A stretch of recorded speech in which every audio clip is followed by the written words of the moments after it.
नमस्कार बंधुरा आज के रेसिपि घरोया सिम्पल चिकेन कारी और तार जोन्नो प्रथमेই আমরা মশলা বাটতে শুরু করে দিয়েছি। নিয়ে নিয়েছি জিরে আর জিরেটাকে আমরা ভালো করে বেটে নিচ্ছি। আমরা নিয়ে নিয়েছি টমেটো, আদা, রসুন আর পেঁয়াজ, গোলমরিচ এবং গরম মশলা। এরপর আমরা আদাটাকে ভালো করে শিলে থেতো করে বেটে নিচ্ছি।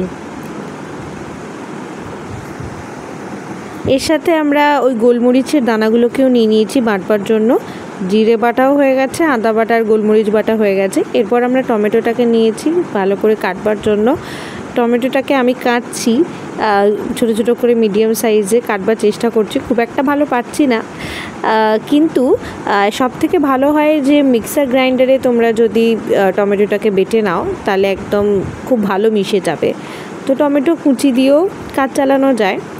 এর সাথে আমরা নিয়েছি আলু, ডুমো ডুমো করে কেটে নিয়েছি এবং গরম তেলে আলুটাকে ভাজছি। তবে আরেকটা স্পেশাল জিনিস কি নোটিস করেছো, আমরা এর সাথে কিন্তু দিয়েছি পেঁপেটাকেও দিয়ে দিয়েছি। পেঁপেটাতে মাংসটা ভালো সেদ্ধও হয় আর পেঁপে তো খাওয়ার জন্য উপকারী। আর নুন হলুদ দিয়ে আমরা হালকা করে ভেজে নিচ্ছি। অবশ্যই এটা সেদ্ধ হবে না, জাস্ট ভেজে নেওয়ার জন্য মাংসেতে। তো এরপর আমরা রসুন দানাগুলোকেও থেতো করে বেটে নিচ্ছি একসাথে, এবং এর মধ্যে কিন্তু আমরা শুকনো লঙ্কা নিয়েছি, সেই শুকনো লঙ্কাটাকেও কিন্তু একসাথে আমরা বেটে নেব। শুকনো লঙ্কার পরিবর্তে তোমরা কাঁচা লঙ্কা ব্যবহার করতে পারো, তবে এই শুকনো লঙ্কা দিলে কালারটা ভালো আসে তার জন্য। এছাড়া তার পরিবর্তে তোমরা কাশ্মীরি লঙ্কাগুলো ইউজ করতে পারো, তবে এক্ষেত্রে আমরা এইটাই ব্যবহার করেছি। যাই হোক, এটাকেও আমরা বেটে নিয়ে একটা আলাদা পাত্রে আমরা রেখে দেবো। এরপর আমরা এবার রান্নার গ্যাস ওভেনে ফিরে যাই, যেখানে দেখি যে আলুগুলো কিন্তু ভাজা হয়ে গেছে আর তার সাথে পেঁপেগুলো, তাই আলাদা পাত্রে এগুলোকে তুলে রেখে সাইড করে দিচ্ছি। এরপর ওই তেলেই একটু তেজপাতা ফোড়ন দিয়ে দিয়েছি, এবং এই অল্প তেলে তো আর হবে না, কারণ এরপর মশলা কষানো হবে, তাই জন্য আরও একটু কিন্তু বেশি করে সর্ষের তেল আমরা অ্যাড করে নিচ্ছি। আমরা 500 গ্রাম মতো চিকেন নিয়েছি, তো সেই অনুসারে আমরা যেহেতু মশলা কষাবো তার জন্য কিন্তু আরেকটু বেশি তেল অ্যাড করে দিলাম। এই তেলেতে দেখতে পেলে যে আমরা কিছুটা গরম মশলার ফোড়ন দিয়েছি এবং চিনি দিয়ে দিয়েছি। এরপর আগে থেকে কুচনো পেঁয়াজগুলো আমরা প্রথমে ব্রাউন করে ভেজে নেব। তো সেটাই আমরা ভাজতে আগে দিয়ে দিয়েছি, কারণ পেঁয়াজটা ভাজা খুবই দরকার এক্ষেত্রে, তাই জন্য আমরা পেঁয়াজটা আগে দিয়ে দিলাম ভাজবার জন্য। ব্রাউনিশ কালারটা কিন্তু হতে হবে পেঁয়াজের। তো ব্রাউনিশ কালারটা প্রায় এসে গেছে। এরপর কিন্তু আমরা সেই কুচনো টমেটোগুলো অ্যাড করে দিলাম একসাথে ভাজবার জন্য। এরপর আমরা একে একে দিয়ে দিলাম লবণ স্বাদ মতো। এবার লবণটাকে খুব ভালো করে মিক্স করে নিলাম। এরপর আমরা অ্যাড করে দিলাম মশলার মধ্যে রসুন আর সেই শুকনো লঙ্কা বাটাটা, কারণ আমরা জানি যে রসুনটার যেহেতু গন্ধটা অনেক লং লাস্টিং থাকে, তাই জন্য আগে থেকে আমরা রসুনটা এক্ষেত্রে অ্যাড করলাম। বাকি মশলা আমরা পরে অ্যাড করব। এরপর আমরা অ্যাড করে দিলাম চিকেনের পিসগুলো। আমরা চিকেনের পিসগুলোকে নুন, হলুদ এবং লেবুর রস দিয়ে আগে থেকে 2 ঘন্টা আগে ম্যারিনেট করে রেখে দিয়েছিলাম।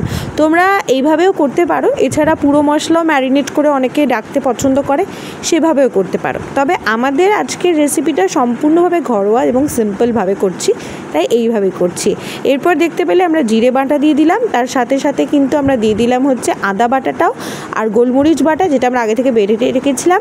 আর এরপর আমরা সামান্য জল আর হলুদ গুঁড়ো অ্যাড করে দিলাম, এবং পুরো মশলার মিশ্রণের সাথে চিকেনটাকে এরপর আমরা কষাবো। আর কষানোর জন্য যেটুকু জল প্রয়োজন হয় সেটুকু দিয়ে দিলাম, তবে বেশি জল নয়, সামান্য দিলাম, যাতে মশলাটা ধরে না যায়, যাতে প্রপারলি আমরা কুক করতে অসুবিধা না হয়। তো এরপর মশলাটা ফুটুক, কষানো হতে থাক, যতক্ষণ না পর্যন্ত মশলা থেকে তেল আলাদা হয়ে আসছে বা তেল ছেড়ে আসছে, ততক্ষণ পর্যন্ত কিন্তু আমাদের কিছুক্ষণ সময় ধরে কষাতে হবে। এইভাবেই আমরা খুন্তি দিয়ে হালকা হাতে নাড়াচাড়া করতে থাকবো। দেখতেই পাচ্ছ যে মশলা আস্তে আস্তে চিকেনের ফুটছে এবং আস্তে আস্তে রং বেরিয়ে আসছে, রংটা আসছে টমেটো গলে, আর কষানো হচ্ছে। এইভাবেই কিন্তু খুন্তি দিয়ে নাড়াচাড়া করতে করতে আস্তে আস্তে মশলাও কষানো হচ্ছে।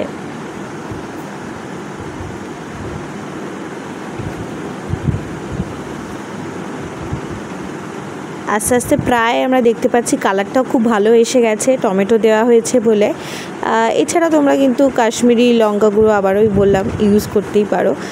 প্রায় কালারটা চলে এসেছে, তেলও কিন্তু ছেড়ে এসেছে, দেখতেই পাচ্ছ যে তেলটা আলাদা হয়ে এসেছে, কষানো প্রায় কমপ্লিট।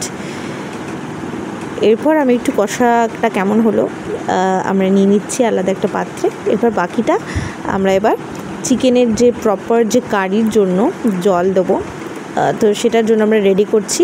সে আগে থেকে ভেজে রাখা আলু এবং পেঁপেগুলো আমরা অ্যাড করে দিলাম, মশলার সাথে খুব ভালো করে মাখিয়ে নিলাম।